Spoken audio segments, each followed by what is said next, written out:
wavy beard.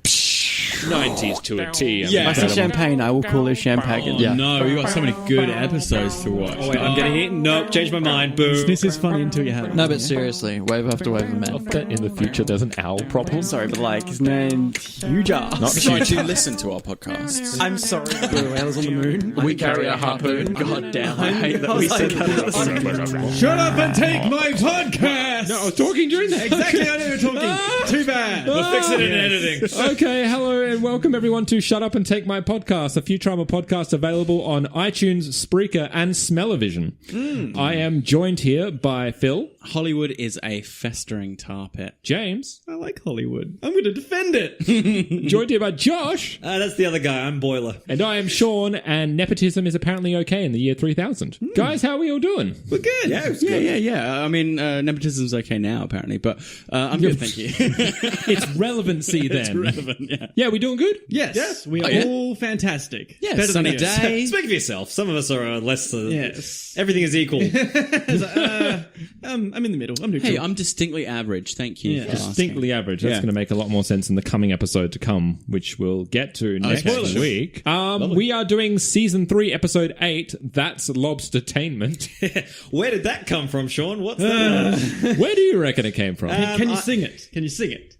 No. That's Lobstertainment. Does anyone know who's the original by? I'm looking at you, Sean. I You're don't know researcher. I didn't look up the song. I looked up the movie. Oh, okay, sure. That's entertainment because it's very weird. So it was an MGM film in 1974 that was a compilation film. So it was them. Compilation film. It's a compilation film. So the idea is that they took a lot. It's a clip film, basically. Wow, that's a thing? I didn't realize that was a thing. Yeah, that's entertainment celebrating the 30 years of musical films from the 20s to the 50s, and they had people Imagine talking. seeing a clip show at the movies. I know. So it's like Sinatra and Liza Minnelli and everyone talking directly to camera on the MGM backlot, which at the time had just been sold off, so it was like degraded, and it was. You know what that is, Jesus. though? That's like the golden age of Hollywood being dead, and MGM. We need the oldies back. we need some money. What was good? What was good in there? When a series gets tired, right, they're on a clip show. Simpsons make a joke about it. So when Hollywood gets tired, they make a clips movie. And what I found really weird is it was directed by Jack Haley Jr. Yeah. So Jack Haley Jr., who was the son of the Tin Man. So, yeah, because Jack Haley played the Tin Man. But the weirdest thing is... Tin men can't reproduce, Sean. But Jack Haley Jr. married Liza Minnelli. So the son of the Tin Man and the daughter of Dorothy got married. My God. they should have named him Toto. Oh, that would be cool. That'd have been sweet. Also, rejected titles for this episode. Okay. Zoidberg Goes to Hollywood I like that. or Zoidie Goes to Hollywood. Aw. They settled on That's Lobstertainment. Yeah. I mean, I was joking because I just thought it was just the phrase, that's entertainment. I didn't know there was a backstory to everything. So you taught me that. I'm like, I learned something. Clip shows. That is why we have Sean. Yeah. Pointless information. Plus, to present the episode and everything. I'll give context. We need context for the episode. Is Zoidberg Goes to Hollywood like a Mr. Smith Goes to Washington? Or what's that? What's, Debbie Does Dallas.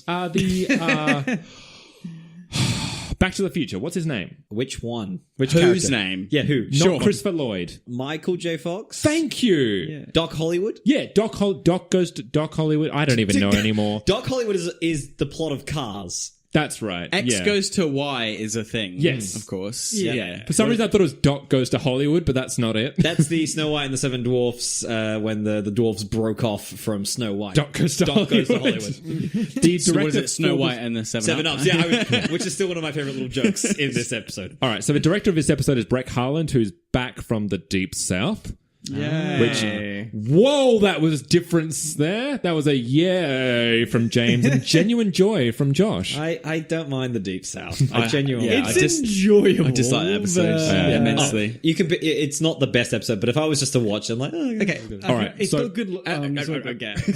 Brett Harland created a thing called Bring Me the Head of Charlie Brown. What? This is a fucking trippy student film that was back when he was in CalArts. It starts off like a normal Charlie Brown trailer, and then it's about the pumpkin puts a bounty on Charlie Brown. This is a and all parody of the movie, right? Bring me the head of something. John the Baptist. This is just a film where I think all it's a his Mexican, friends try to kill Spanish Charlie name. Brown. And then it ends up being this massive, like, they all try to hang him and shoot him, put a wire around his neck, and he Wow. eventually goes, I've had enough of this, and starts shooting them all. Blows Snoopy's Brilliant. brain out. It's Wow. really I want to see this. intense. I was going to say, maybe Bring Me the Head of Alfredo Garcia, Right. made in 1974. I feel like that phrase originally comes from the biblical reference, though, and that is that movie is a reference to that. Yeah, but this biblical thing. did the biblical thing have putting a bounty on someone's head from $1 million? Well, That's what this no, movie it just is. has. I think it was 30 it just pieces of silver. It just yes, Okay. yeah, it's 30 pieces. What's the exchange rate these days? $1 million. Oh my god! Coincidentally, The writer is Patrick M. Verone, back from The Problem with Poplars. That's why I probably like this episode. Here's your thing for Patrick M. Verone. He, in his spare time, sculpts historical figures and sells them. like busts or the whole thing. I didn't look that I didn't too know. far I into don't it. know. He only brings the heads of them. No, he's head of a labour union, he's a writer, and he's a sculptor of historical figures. Who did It's you an sculpt, interesting though? hobby, isn't it? Yeah. Abraham Let's just Lincoln, say presidents. Like actual good people or just anyone? from history? Gandhi. I mean, don't I'm know. sure if you go onto his website, you can Hitler. probably buy some. I've done this bust of Hitler. Anyone want to see it? Air date February 25th, 2001, introducing the only time Hank Azaria is ever a character on this Really? on this show. Does he Uncle play? Zoid. He's Harold Zoid. Yeah. So, because he's a massive fan of Zoidberg, and he basically went to the creators and said, if you ever have a relative of Zoidberg, I will play it. Okay. A year later, Nice. they're like, we have a play it. And so he did. It's like, There's can a you plot do? hole. We see his aunt at one point, and he's not, and she's not Hank Azaria.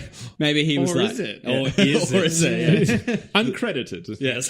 Can you do a ridiculous, over-the-top Yiddish accent? Sure, why not? Let's do it. Phil, do you want to run down the plot? We're at a comedy show to kick off, amateur night, where Zoidberg is performing terribly. He gets super upset by this. So He's he- worked his whole life for it. Yeah, it's his dream. His dream is to get into comedy. So he decides to write to his extremely famous uncle from the era of silent holograms, who receives his letter and decides to scam his rich doctor son out of $1 million by making a movie which will reboot his own career as well at the same time. So they get Calculon. Everyone goes to Hollywood. They get Calculon involved. Get his backing, because Zoidberg does not have $1 million, as it's been established many times. Zoidberg doesn't have $50. He doesn't have any dollars. The movie is an absolute flop, so they rig the Oscars so that Calculon doesn't kill them all at the end. And yeah. What do we think, guys? What happened to Hollywood? What I remember happened? Hollywood being a cesspit. No, it's fine. That's California. Oh, that's California. Yeah, this is the good Yeah. side. But you saw the Yeah. That's LA. That's LA. But you see the Hollywood sign in that episode, don't you? LA is a cesspool, but Hollywood's is fine.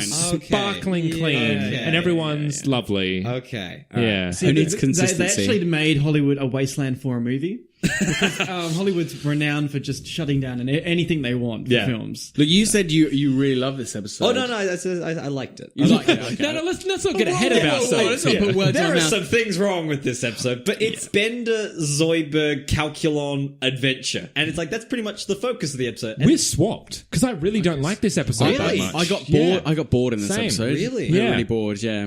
Oh, this is going to be a bit of a West Side Story thing going on. I love a movie that talks about Hollywood. I mean, Yeah. look, I like some Anything of that talks about Hollywood, I love. the themes they touch on, but I think it was done quite just. But there's still enough like comedy through like let's make a film and everything's going to shit. yeah. I wish they'd been a bit more specific with that kind of stuff. I don't really remember this episode very well. No. And I was kind of, they're going to do like a producers kind of thing where it's like an intentional flop and there's some comedy around that kind of side of making the movie. But it just turns out he's incompetent and the movie's not very good. Yeah. And G. Willikers is Fry and Leela an afterthought in this episode. I was going to say, like, that. Oh, that's like you the forget reason- that they're there, and then all of a sudden they're there again. You're like, why are you just don't Although- have them in the Although episode? they have a genuinely like a funny line in that though is the fact that it's like we've been here for 2 weeks and it's like yeah they haven't been in this episode much. It's in service of that one joke. Yeah. The Yeah. Stallone joke. Like the not that Stallone funny. joke, I hate it. I also- also feel it's I've always remembered the Stallone joke Same. prominently in my mind. I always remembered it though as Rob Schneider. I never remembered it as like I Well, because that seems normal though. That seems like kind of funnier. Because I saw the I remember it being Rob Schneider, and then it was like Stallone. As a caveman. Yeah. I think also a lot of the movie is like a delivery system for making jokes about celebrities. I don't find that humor very funny. Look, it's Billy Crystal. Look, it's Joan Jack Rivers. Nicholson as a Jack gorilla. Nicholson as a gorilla. That fell flat for me. The only joke that I liked in that bit though was when Zoidberg walks out and they're all like, and he throws Billy Crystal aside. They're all like, The one laugh that Zoidberg gets. The Whole episode. What was his first one? Spaghetti on the head. Inadvertent joke. This episode is actually considered one of the worst of the original run. Yeah. There was a point where, so Got Futurama as a website. During the run, it was quite active, and even some of the writers were on it. One of the writers kept noticing that at every opportunity, one of the forum members would just always deride the episode, regardless of whether the conversation was about Lobstertainment or not. And so finally he just went, you know what? So he messages the guy on the forum and says, like, what was wrong with the episode? Like, I just genuinely want to know. And the guy then was like, oh no, I'm sorry. It's I mean, if that was me and I was getting to the point where I kept bringing it up, I would bring out the essay of one. Yeah. Like Surely the essay. you've got one. Yeah, You've got one prepped. I've got one for Problem of Poplars, but I was just like, this is why I love this episode. Page 37 of my manifesto. I'm also starting to realize that the Planet Express crew just don't seem to run background checks on the crew. Why are they constantly surprised that they have famous ancestors? Like Herbie's like, you're that Philip J. Fry. And now it's Harold Zoid. Zoid is Why does your no uncle? one check out the history? I mean, Zoid is a common name in the future. Is it kind of like when a show gets, I guess, a bit stale, and then I've got a famous uncle, and it's like a really bad sitcom trope where it's like you're like, oh shit, the writers I've run out of ideas. We need a When you bring backstory in for the- someone. yeah. People are kind of getting sick of that. It's like you bring in Bill Cosby or Bruce Willis. You can't bring him in anymore. No, you can't. No. Oh, Daddy reference. I was like Mel Gibson in a small house. Oh, that was with a kind of head. funny. It's like a Flintstones tiny house. Yeah. Why is it a Flintstone? I don't know. I just liked like the part of that joke. There was one good part and there was one part that fell flat immediately. We see Mel Gibson's Bel Air house, tiny little like shoebox of Bravehead. I'm like, okay, that's the joke that That's fell apart. that's what they wanted. I just think of the Simpsons episode of Mel Gibson. I love it so hard. Okay. I get warm and Look, fuzzy. It is just a fantastic episode. It's just ludicrous, and like there's like Adam West is there. Oh yeah, he is too, isn't he? It's like he's a dummy, yeah, but he sells tickets. So good. And then like, Huh?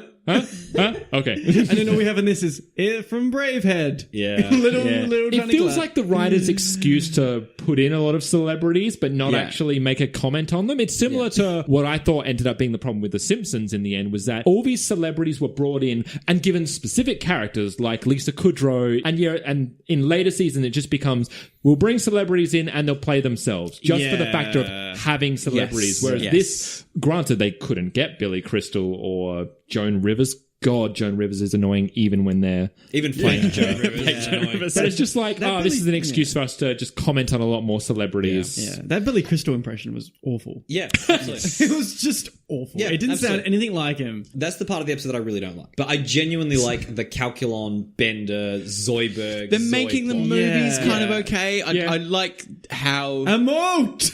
yeah, I like his directing style. Like, and terrible. and It's great. getting everyone to run around in the background, waving their arms and making faces. He's It's really used good. he's used to like slapstick, like very physical comedy. Like He's a talkie. Show the whole gamut of emotion. I think that if they doubled down on that aspect of like the history of cinema and the evolution of cinema rather than celebrity culture and the Academy Awards, I would have enjoyed it a lot more. So the stuff I really like is really front loaded in the episode. So the idea that there's a silent era of holograms, I find really giant. They're giant, and they're played on a 78 million RPM record player, which then points at the table and makes a hologram. I really like that. The It was one thing theme we've of learned. old is new is really fun in Futurama. Time is cyclical in Yeah. Futurama. Yeah. We very much. I love that they figured out how to do holograms, but shitly. It's like, Yes. okay, we've got the technology now. There's no they're black and sound, white. but- and it's scratchy. They're all scratchy as well. Yeah, It's like, and I was looking when they're around the table watching it. Some of them have a really shit view. Like Leela Leela would be like, seeing a wall. I'd be like, well, And she's like, shit. Whoa. And she already has bad depth perception as it is. She's like, ha, yeah, funny, right? I also find that movie genuinely funny. Oh, Yeah. we were laughing at the end. I was like, we could watch a full episode of this. I would Just watch many Harold of those, Zoid. yeah. Sir, you forgot your hat. I love it. It's the great. punchline was great, but it's there's another thing in that. If this feels like an episode that's not a Futurama episode, even down to the simple thing of like writing in my own ink. It's like, well, okay, he's writing a letter in the future. Giant quill. Yeah, exactly. Yeah, And like the silent movie and everything about that. It's like, this feels like it could have been put into any show of a period piece. I like it when they're parodying sci-fi stuff, Yeah. right? This is so about Hollywood and the movie industry. It just doesn't feel a good fit. Even the final shot was like, okay, let's do the pull out. We'll have the swelling music and show Hollywood. I'm like, oh, it just feels a little bit too much patting yourself on the back as people of Hollywood. And How just, come they didn't shoot a hologram movie? It's true. It's like it became popular, and I guess like 3D. Ever got sick of It's a it? significant plot. It's a significant plot hole. It's like silent, or maybe holograms were a gimmick, Maybe, and then they realized no. Yeah, like how 3D keeps coming back over Yeah, and over and Keeps over again. absolutely. Does it? disappearing. And yeah, Yeah, one thing I noticed about this film as well is that It's a TV show. We got to keep saying movie. 'Cause we're in Hollywood. what do you reckon the kind of the aftermath of it was for the media and everything else going, all right, so they clearly didn't read out the right name. One of the people that was nominated wasn't nominated. The winner was none of those people. And it was awarded by the nephew of the guy that got the award. Nepotism! it's just like Marissa Tomei. Everything's fine. And James and I turn to each other, and it's like, La La Land. Yeah, This is La La Land. But in case of La La Land, they had to have someone had to run out and be like, "No, this is wrong. We have to change it." They just let it slide. Yeah. It's like, we'd rather save face, I guess. We'd rather have a dramatic scene at the end with Calculon giving up the Oscar. Yes. That he doesn't deserve either. Yeah. Which I realize they're It's allowed less to do. fraudulent if you have it. Yeah, it's less line. fraudulent if you It's have like, it. you're not wrong. They're allowed to do because the Oscar looks slightly different. I think it either doesn't have the sword or it doesn't have something. Doesn't That's- have the sword, That's yeah. the way they'll accept it being... Why does it have a sword? No idea. Because of the cutthroat industry that is That is true. Hollywood. That is true. It should just be a guy like raising a knife to stab you in the back. For the knife. And when you get 2 Oscars, you can complete the set. Backstabbing. You get them in a ring when they're all stabbing each other in the back. Oh, man. There are some gags I like in the episode. They suggest that they rig the Oscars. That'll do. That's fine too. Oscars is about getting the admiration of your critics and your fellow peers. What if we rig them? That's good too. Calculon is on fire in this episode. Calculon's great, Every yeah. Calculon line is great. Oh, look, I'm programmed to be very busy. And do you have an extra go to 10 line? Yeah. There's some really great jokes from It's like, Calculon. what does he say when he's being showered? That's great, boiler. Yeah, thanks. Call me Bender. We've met before. I don't remember you. Just immediately like, remember all these things that we've done before? Nope, I'm too busy. Which was the honking. Yes. Honking, So I'd just be like, let me in or I'll tell people you're Also- a werker. Yes. Also- I feel duty bound to point out from that section the Bender functions, which are great in this episode. Yeah. He can turn one arm into a pipe and then heat water, and the other arm is a shower head. Which has and a then great payoff. Yeah. There's a great payoff when he sprays all over Fry. It just turns it off. And also, you can open up inside, and he dispenses hot water if you press his antenna. Yeah, Just that's right. Really So pleasing. good. I like And that they a bring lot. back a function. It's the first time they bring back one, which is the fact that his side has the microphone aux Yes. cable, which he can just plug that into. which I think he brought in when they were the roasting episode. When you're a robot of infinite impossibilities, it's sometimes good to have one or two of the same thing. And while we're on Bender, there's the thing we've commented a couple of times in other episodes of where they manage to get these like emotions out of these really blank robot heads by clever head turns and animation. So there's a point where he goes, "And is anybody a fan of Calculon?" Yeah, I've got and all my circuits. and his eyes widen and his head just turns slowly. And it's a really Pulls his other arm out. Yeah. Jumps on a car, smashes it. You might want to forgetting check out that his, he's like- you might want to check out his Bel Air home. I will. I keep forgetting that Bender's like 500 pounds. Yeah. He's really heavy. yeah. He's a big boy. Just the meeting as well with Uncle Zoid and Zoidberg. I love it. It's all like, to a rich, successful actor and a rich, successful doctor with many living patients eating in a restaurant like normal people. Like we usually do. Also, like, there's a line I wrote down immediately, and it's one of the ones that sticks with me from this episode every time. It's like, the first funny thing you want to do is put all your money into a cashier's check, then come to Hollywood. Sincerely, Uncle Zoid. P.S. Cashier's check. I thought it was going to be, the president is dead. Congratulations, Mr. President. And even Zoidberg has one of the best lines in the episode. Good morning, Mr. Vice President. Is that from something? Zoidberg's acting is incredible, simply because you take that last line, which is, the president is dead. Congratulations, Mr. President. It's like he has two different conversations because he can only handle the one line. So he's having two different conversations with two different people, which is either brilliant while looking at the camera or so dumb. Spikes the lens. The president is dead. See someone else. Congratulations, Mr. President. He has to like reprogram his brain. Can we just agree that movie has the best ending as well of just, Father, the ledge! Flies off the rails. Flies off the White House roof. Yes. Which at least has barriers on some of the sides, but just not on that side. Yeah. The idea that Harold Zoid is Calculon's father makes no sense at all. And surely, once again, nepotism would have to come into play. You wouldn't be able. Would you be able to have your son as your running mate? I don't know. Well, surely there's a rule against that. It's very The strange. plot is awful. It's very strange. It's called The Magnificent Three. Who's the third one? That's the thing, because they say Zoidberg has a bit part. Yeah, he's some lieutenant, right? He's just some guy. So who's the third? Who's the third? Is that a joke? Who's the third man? Yeah. Maybe he just never wrote it. That's the Harold Zoid just never wrote it. He just thought it was a really good idea. It's a good title, right? I'm going to go with, they're asking us who the third man is. It's a movie. It's deep. Yeah. It's or super maybe deep. the third person is you, the audience.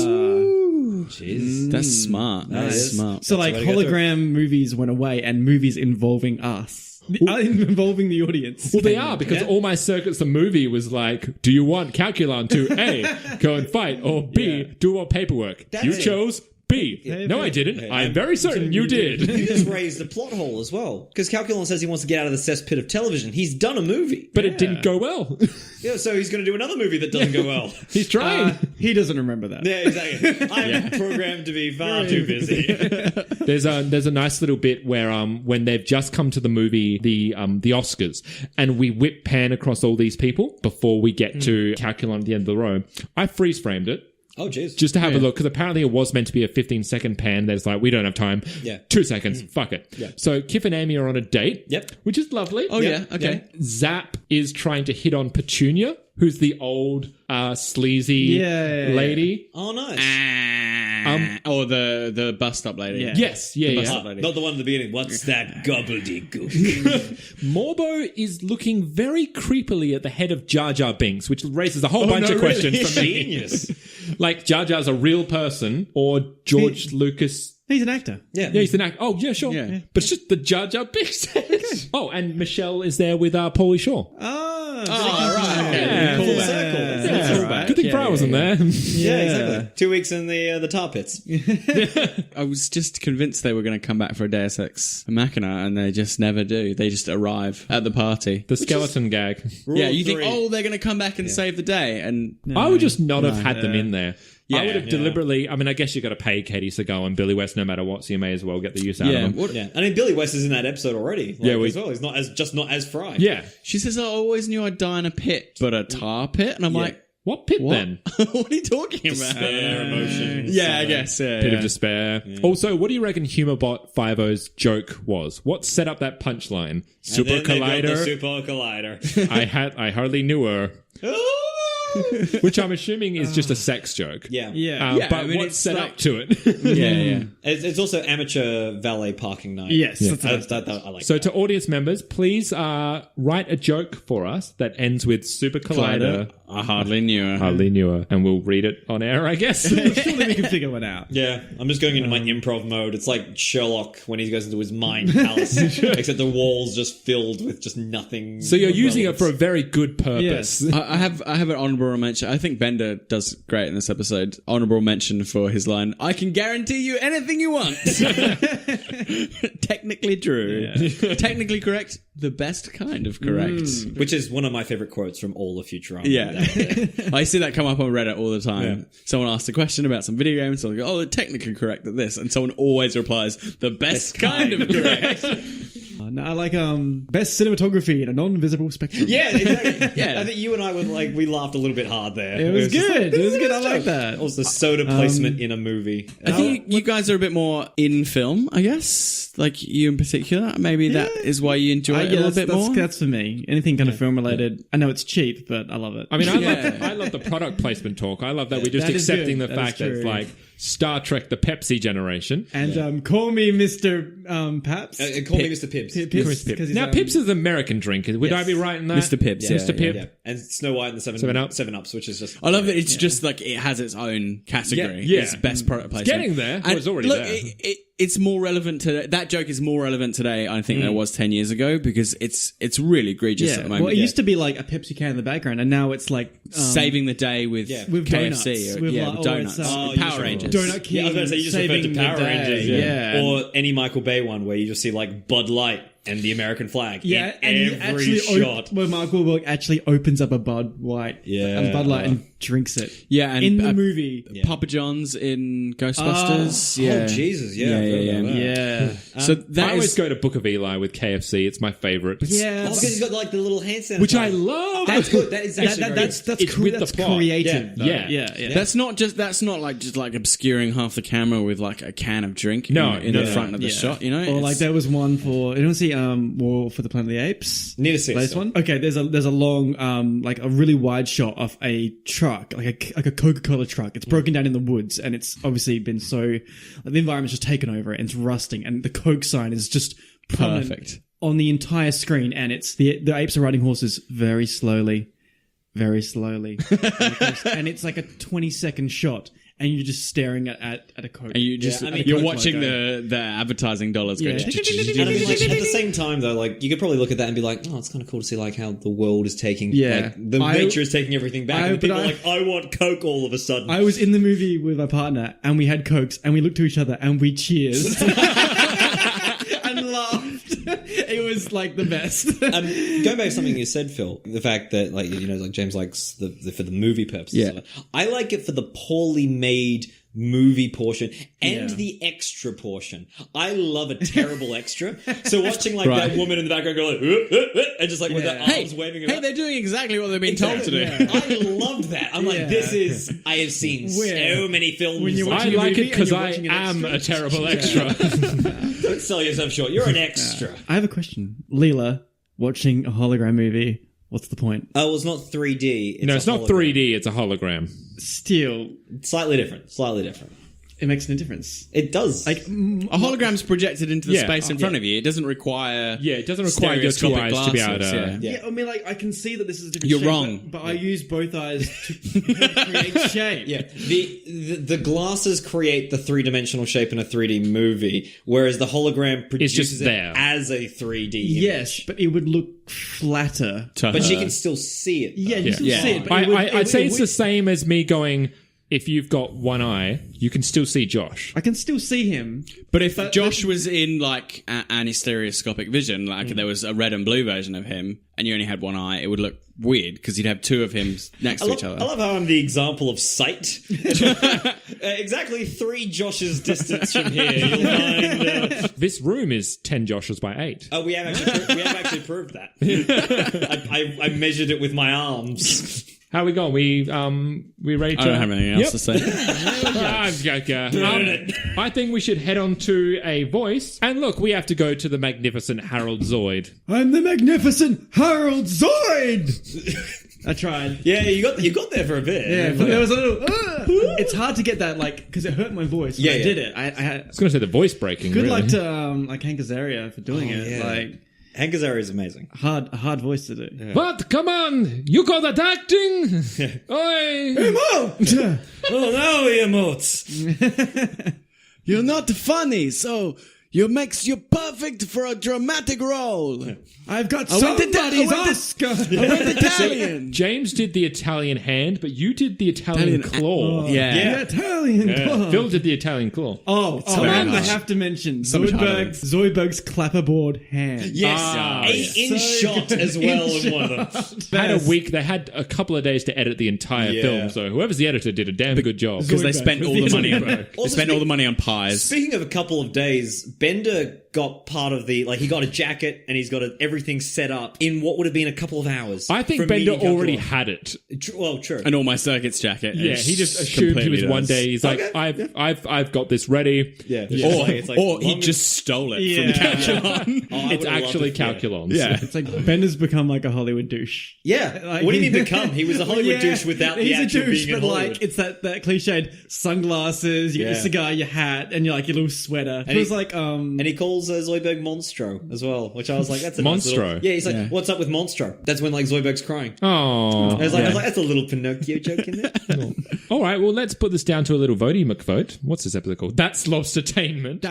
Versus Luck of the Fryrish. Hands down, Luck of the Fryrish. Yeah, I don't. Luck of the I don't Fryrish. feel like I need to extol the virtues of Luck Look, of the I Fryrish don't anymore. need to defend this. It's Luck of the Yeah, Fryrish. I think we've all talked about how much Luck of the Fryrish is like... it's hard to beat. Yeah. If It's you hard wanna to beat, if you wanna and know this why- episode I didn't like. So, So the vote Yeah. If you want to know why we picked Luck of the Fryrish, listen to the last 3 episodes Yes. around the 35-minute mark. we will tell you, don't over even and have over to again. listen to the review of Luck at the Fryrish. just watch Luck of the Fryrish. Watch it and understand.